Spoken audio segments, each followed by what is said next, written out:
BRS senior నేత సిర్పూర్ కాగజ్ నగర్ మాజీ MLA కోనేరు Konappa CM Revanth రెడ్డిని కలిశారు. బీఆర్ఎస్ బీఎస్పీ పొత్తుపై కోనప్ప అసంతృప్తిగా ఉన్నారు. సిర్పూర్లో ఆర్ఎస్ ప్రవీణ్ కుమార్ పోటీ చేయడంతోనే తాను ఓడిపోయినట్టు చెబుతున్నారు. ఇప్పుడు ఆర్ఎస్ ప్రవీణ్ కుమార్ బీఆర్ఎస్తో పొత్తు పెట్టుకోవడాన్ని తీవ్రంగా వ్యతిరేకిస్తున్నారు. ఇవాళ ఉదయం నుంచి ఆయన కాంగ్రెస్లోకి వెళ్తారన్న ప్రచారం జరిగింది. ఇప్పుడు ముఖ్యమంత్రి రేవంత్ను కోనప్ప కలవడం చర్చనీయాంశంగా మారింది.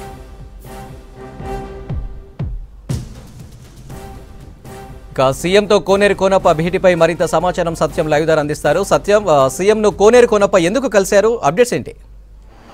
అనిల్, కాగజ్ నగర్ మాజీ ఎమ్మెల్యే బీఆర్ఎస్ కాగజ్ నగర్ మాజీ ఎమ్మెల్యే కోనేరు కోనప్ప సీఎం రేవంత్ రెడ్డితో భేటీ అయ్యారు. ఆయన గత 2 రోజులుగా కూడా బీఆర్ఎస్ పై అసంతృప్తి ఉన్నారు. నిన్న జరిగిన బీఆర్ఎస్ బీఎస్పీ పొత్తుకు సంబంధించి ఆదిలాబాద్ జిల్లాలో ఉన్న ఉమ్మడి ఆదిలాబాద్ జిల్లాలో ఉన్న బీఆర్ఎస్ నేతలు అసంతృప్తితో ఉన్నారు. ప్రధానంగా ఈ గత అసెంబ్లీ ఎన్నికల్లో సిర్పూర్ కాగజ్ నుంచి పోటీ చేసి ఓడిపోయిన బీఎస్పీ అధినేత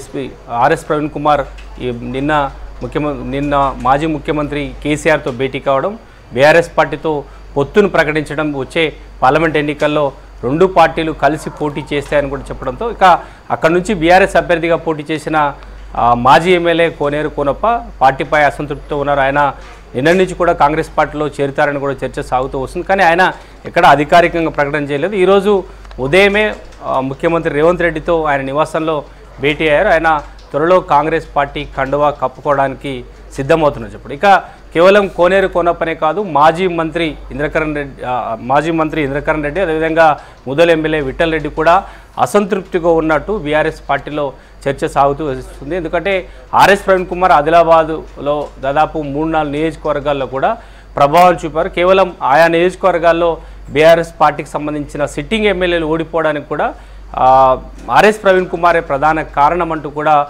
ఈ ఆదిలాబాద్ జిల్లాకు సంబంధించిన బీఆర్ఎస్ నేతలు అసంతృప్తితో ఉన్నారు. వీరంతా కూడా పార్టీకి దూరంగా ఉంటున్నట్టు తెలుసు. మాజీ మంత్రిగా పనిచేసిన ఇంద్రకరణ్ రెడ్డి గత ప్రభుత్వంలో చాలా కీలకంగా వివరించారు. ఆ ఉమ్మడి జిల్లాకు మంత్రిగా బాధ్యతలు నిర్వహించారు. ఆ తర్వాత ఆయన పార్టీ అధికారంలో పోయిన తర్వాత ఆయన పూర్తిగా పార్టీ కార్యక్రమాలకు దూరంగా ఉంటున్నారు. ఇక తాజాగా నిన్న జరిగిన ఘటన, ఆర్ఎస్ ప్రవీణ్ కుమార్ బీఆర్ఎస్ పార్టీతో పొత్తుకు ముందుకెళ్లడం, ఆయనను నాగర్ కర్నూలు ఎంపీ అభ్యర్థిగా పార్టీ ప్రకటించే అవకాశం ఉందంటూ కూడా పార్టీలో చర్చ సాగుతున్న నేపథ్యంలో గత అసెంబ్లీ ఎన్నికల్లో పార్టీకి నష్టం చేసిన నాయకులతో పొత్తుకు వెళ్లడం వల్ల భవిష్యత్తులో కూడా తమ రాజకీయం ప్రమాదంలో పడుతుందని ఆశించే ఇక అధికారంలో ఉన్న కాంగ్రెస్ పార్టీ వైపు బీఆర్ఎస్ నేతలు చూస్తున్నారు. ఉమ్మడి ఆదిలాబాద్ జిల్లాలో ఇప్పుడు ప్రస్తుతానికి కోనేరు కోనప్ప ముఖ్యమంత్రి రేవంత్ రెడ్డితో భేటీ అయ్యారు. ఆయన త్వరలో కాంగ్రెస్ పార్టీలో చేరుతారనేది ప్రకైతే ప్రచారం జరుగుతుంది. ఇక్కడ అధికారికంగా ప్రకటన చేయలేదు. ఇక మాజీ మంత్రి ఇంద్రకరణ్ రెడ్డి కూడా పార్టీ తీరుపై అసంతృప్తితో ఉన్నారు.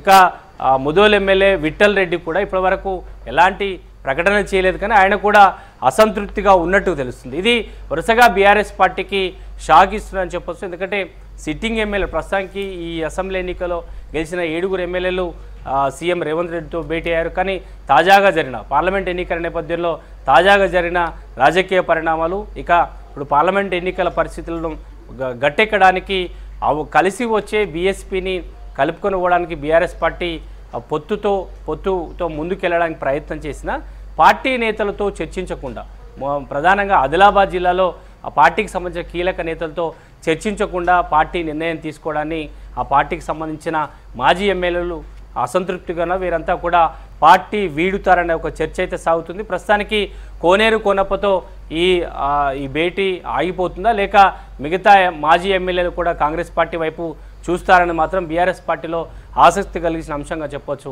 Anil. Right Satyam, thank you.